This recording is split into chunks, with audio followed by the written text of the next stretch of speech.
How much money do you have? 1 lakh? 1 crore? Poor fellow. Give me some interesting figure, my friend. If you have $830 crore, you can play with a nation. Interested? Not rupees. 830 crore US dollars. I have an interesting story for you. It's not about someone else, it's about you and me. The story was happening around us. We all have played a part in the story, but we don't even know that. This story has a hero, a blood-sucking villain, a terrorist leader, and a lot of anti-nationals. This is how it happened. The villain runs a NGO which was put under the watchlist category in 2016 by the Indian government for some illegal fundings in India. This NGO was providing free legal aid for Rohingya Muslims in India. We all know how much money goes into fighting court cases. Then how come a NGO helping lakhs of illegal migrants free of cost? There must be some vested interest, right? This NGO also converts poor and innocent Hindus into Christianity. In fact, 90% of the conversions happening in India is somewhere linked to this NGO. The same NGO also filed a complaint against the Rafale deal, which we all know was a bogus case, and on 14 December 2018, Supreme Court of India gave the judgment that all the allegations were baseless. After that, the gentleman Rahul Gandhi had to apologize for his fake allegations.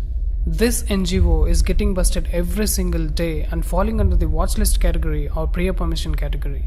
This made the villain furious, and he wanted to take a revenge from the hero. He started doing his dirty works. On 5th August 2019, the Indian government rendered Article 370 ineffective, which took that special status from Jammu and Kashmir and made it equal to other states. This created restlessness in the country where the terrorists feel safe. Yes, I'm talking about Pakistan. On 22nd September 2019, Howdy Modi event took place in Houston, USA. The hero stepped on the mega stage and the stadium was filled with 50,000 people cheering on top of their voices, erupted with joy. The hero, whom we all elected as the Honorable Prime Minister of our country, Sri Narendra Bhai Modi.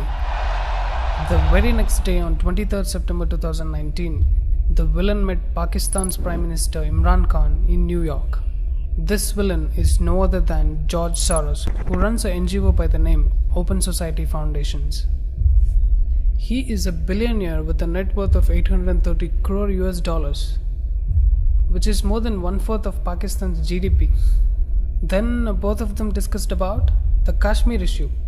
Here we all have understood that all these anti-national forces are coming together because they know that India can become a superpower if it solves its internal issues. And Kashmir was a big issue for India. People like Soros doesn't want India to succeed, doesn't want India to become a superpower. Pakistan knows that their country is good for nothing. They just want to pull India down. On 27 September 2019, our Honorable Prime Minister Narendra Modi ji addressed the 74th Annual UN General Assembly session held in New York. Shortly after that, beggar Prime Minister Imran Khan addressed the same session and spewed venom against India and Indian Army, which he usually does. Modi ji took a note of it, came back to India, and after a month of planning, on 31st October, the government gave a befitting reply by declaring Jammu and Kashmir and Ladakh as two union territories. This made the villain go berserk. Now, Soros can see the defeat standing in front of him. To protect the image of his NGO, he launched a book on Amazon on the exact same date, 31st October 2019. Till now, Soros had lost more than thrice to Modi ji, and he wanted a revenge.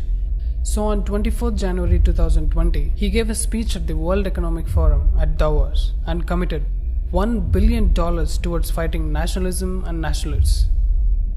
He also criticized the Citizenship Amendment Act and met Imran Khan again. Interestingly, the very next day, on 25th January 2020, videos of an anti-national Sharjeel Imam became viral, where he said that if 4 to 5 lakh Muslims come together, they can cut Assam from India. After 2 days, on 27th January 2020, ED found financial links with terrorist organization PFI and anti-CIA protest. Does this have any link with PFI? Yes, it has.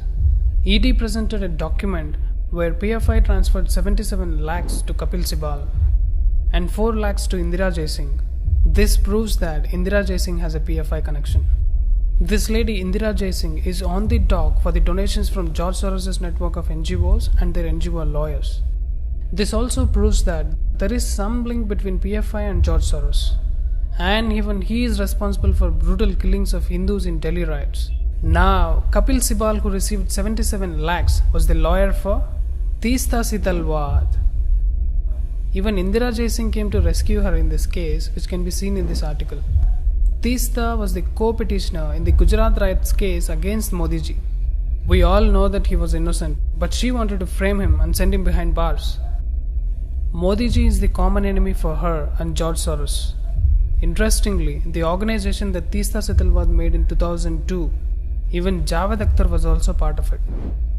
That is the reason why you all have seen his dumb son in the anti-CAA protest.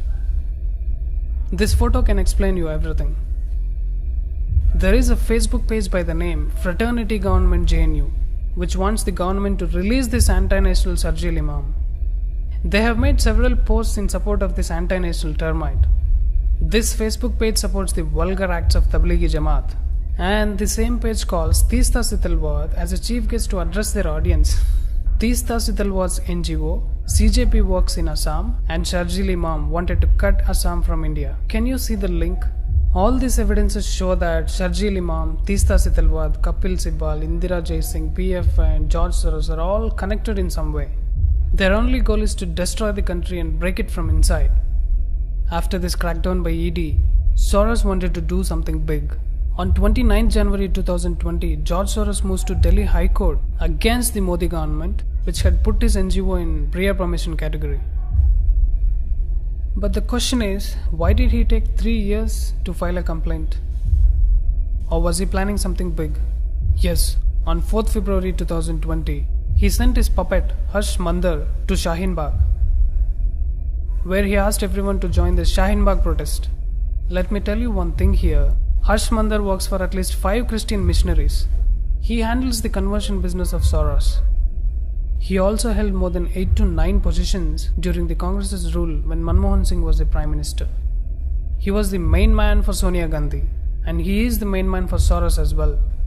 How can a person work for the ruling party and at the same time work for the anti-Indian forces?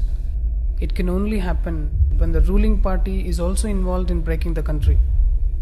We all know the hate that Sonia Gandhi has for sadhus and Hinduism, and Harsh Mandar working for Christian missionaries proves my point. After this, on 18 February 2020, Teesta Setalvad also came to Delhi and joined the anti-CAA protest, and she was seen tutoring the protesters. She was teaching them what they have to say and what not. Watch here. क्या शाहीन बाग के आंदोलन की जगह बदलने से आंदोलन कमजोर होगा क्या? ये हमारा सवाल है, जवाब किसी को नहीं देना है, वो जवाब से पूछा जाएगा तो आपको एक को जवाब देना है, हम सब नोट करेंगे, ठीक है? तो ये पहला सवाल है, क्या शाहीन बाग के Remember, wherever she is, there is a possibility of riots. She did that in Assam, and now she came to Delhi. These protester men and women were the same who were throwing stones on the police, shooting at the police, stopping the traffic and burning buses. But they wanted some kind of retaliation from BJP, which came on 23rd February 2020, when Kapil Mishra publicly spoke out in a rally against the anti-CAA protest. The comment was not at all provocative, but Islamists and anti-Indian forces were waiting for some kind of comment which they could blame later. They wanted to disrupt the Trump visit, which was on the very next day on 24th February 2020. Aam Aadmi Party's Tahrir Hussain was involved in this anti-CAA riots. It was a pre-planned event, as petrol bombs, acid packets, slingshots, bricks and stones were kept strategically in his house.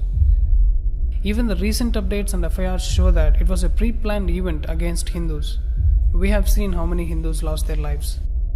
Finally, the villain won this time. The villain, along with anti-nationals and Begaristan, doesn't want India to progress. Even though the hero saved us many times, but villain knew that he had to win only once. But remember, this is not a movie. These events have major effects on our country and on us. The hero needs people to support him by sharing these facts to as many people as we can. All of us saw these events happening in front of our eyes, but we never connected the dots. Please share this video with as many people as you can so that the truth reaches everywhere. Right now, the fake news and allegations, baseless, all kinds of rubbish is prevailing everywhere, especially in Twitter. Remember, Modi is a different kind of legend. You can't buy him for money, unlike other party leaders. Narendra Modi is not for sale.